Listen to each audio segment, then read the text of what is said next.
Hello mga lods, so this is the day. Karon na ang adlaw sa atong paghukom.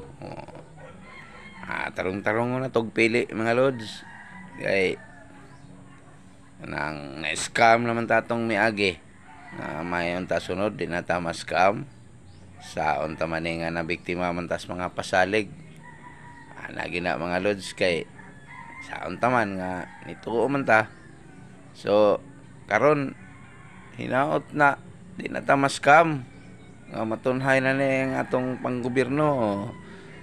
Tarungan ninyog pili mga lods, apil na ko. Karong taod-taod miligo sa tadaan kay taas ra bang linya inig mo buto taw niya.